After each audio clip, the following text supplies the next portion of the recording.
எனக்கு இந்த ஊரில் வந்து அம்மம்மாவை எப்படி தெரியும்னு சொன்னால் சின்ன வயசில் வச்சே எனக்கு தெரியும். கொஞ்சம் வளர வளர எனக்கு அம்மம்மாவை பற்றி தெரிஞ்சது. நாங்கள் சுனாமி வந்த நேரம் வந்து எங்களோட ஊரில் இருக்கலாமல் அம்மா மட்டும்தான் இந்த ஊரில் இருந்தவங்க. அம்மம்மாட்ட மட்டும்தான் அந்த அடிப்பைப்புன்னு சொன்னால் தண்ணி எடுக்கிறது அங்கே அம்மம்மா மட்டும்தான் வச்சுருந்தவங்க. ஏன்னா அம்மம்மா நீங்கள் மட்டும்தான் நேரம் வச்சுருந்தீங்க.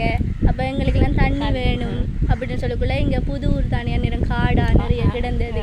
ஆனால் அம்மம்மா மட்டும் தண்ணி வச்சுருந்தாங்க. தண்ணி கொடுத்தது அம்மம்மா தான். அந்த நன்றி கடனோட தான் இங்கே எல்லோரும் வந்து அம்மம்மாவை தெரியும். அம்மம்மா இப்போ அம்மம்மாவுக்கு ஒரு பேர் இருக்கேன். அம்மம்மா என்ன பேருன்னு சொல்லுங்கள். உங்களுக்கு இங்கே தண்ணி கொடுத்ததால நீங்கள் சொல்லுங்கள், மறந்துட்டீங்களா? அடிபைப்பு அம்மம்மான்னு சொல்கிறேன். இல்லைன்னு சொன்னால் அடிபைப்பு பெரியம்மாண்டு அம்மாவுக்கு சொன்னாங்கன்னா அங்கே அடிபைப்பு அம்மம்மான்னு சொன்னால் தான் எங்களுக்கு தெரியும்.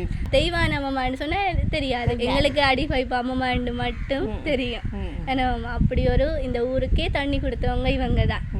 இப்போ எல்லாருக்கும் தெரிஞ்சிருக்கும், தெரிஞ்சுக்கொள்ளுங்க. என்னவாம்மா இன்னும் நாங்கள் வீடியோவில் வருவோம்.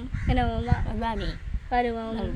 நீங்கள் அம்மம்மாவுக்கு ஒரு ஹாய் போடுங்க, அம்மம்மாவுக்கு சப்போர்ட் பண்ணுங்க. என்ன அடுத்த வீடியோவில் வருவோம். என்னவாம்மா